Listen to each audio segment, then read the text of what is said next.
If you are an Indian with skills in technology, this could be your chance to work in Japan.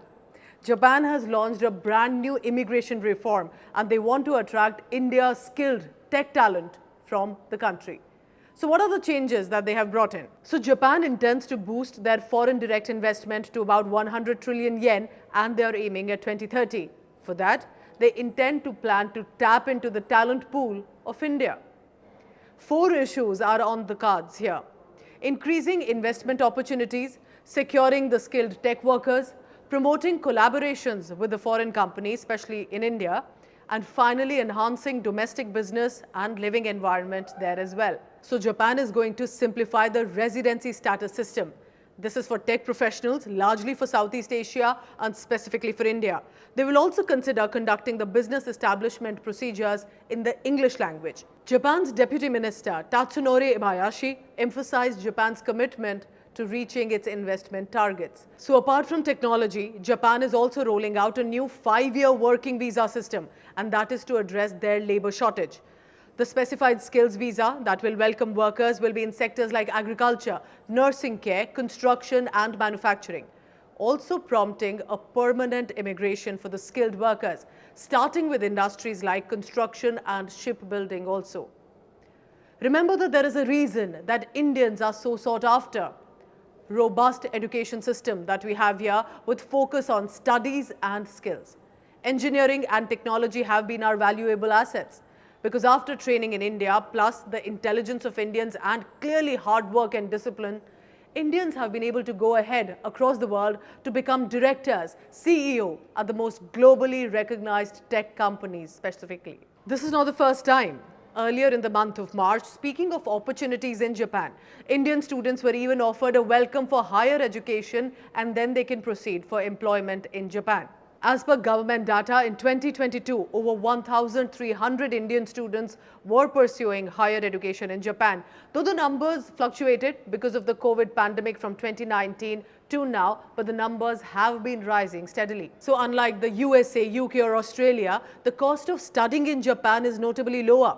The undergraduate program fee in Indian currency, we are told, ranges about 5,81,000 rupees at national universities to about 11,63,000 rupees at private universities. And if you compare it to the Western nations' universities, this amount is much lower, but the education is of a quality level. And that's one of the reasons that many Indian students tend to now approach Japanese universities too. Now remember that Japan is not the cheapest country to reside yet. Living expenses, however, are comparatively manageable.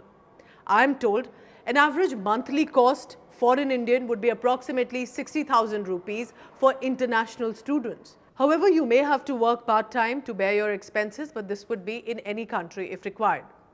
So that brings us to the one basic question: why should you go to Japan if a work opportunity comes along from this friendly nation, and especially if they are keen on Indians with skills? Now let's start with the basic. It's the landscape, of course, from Japan.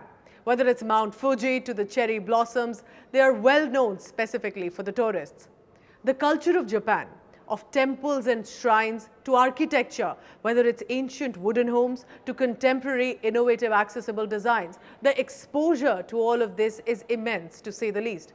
Some of the world's biggest companies, whether it's Toyota to Toshiba, with their technological advancements provide a solid network that you can form in Japan.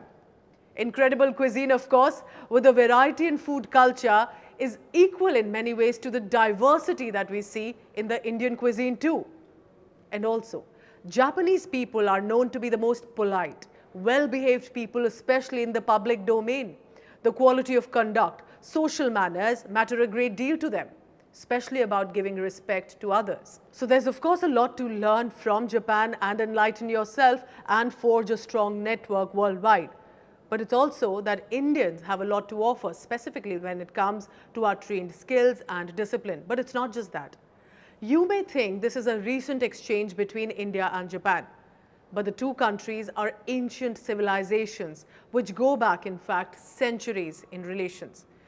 India's Ministry of External Affairs document states that the Shichifukujin, or the 7 lucky gods of Japan, are known to have their roots in Hindu traditions.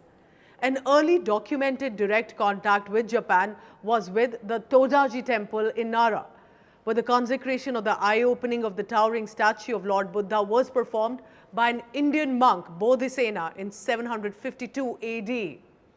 As per Foreign Ministry of Japan's document, exchange between Japan and India is said to have begun in the 6th century, when Buddhism was introduced to Japan. Indian culture, largely filtered through Buddhism, has had a great impact on Japanese culture, and this is the source of the Japanese people's sense of closeness to India. In fact, the Japan-India Association setup was in 1903. It's known to be the oldest international friendship body in Japan. In contemporary times, prominent Indian figures associated with Japan have been Swami Vivekananda, Nobel laureate Rabindranath Tagore, entrepreneur J.R.D. Tata, freedom fighter Netaji Subhash Chandra Bose, of course, with regard to the Indian National Army. Then there is Rash Behari Bose and Justice Radha Binod Paul. Interestingly, MEA has also shared one snippet.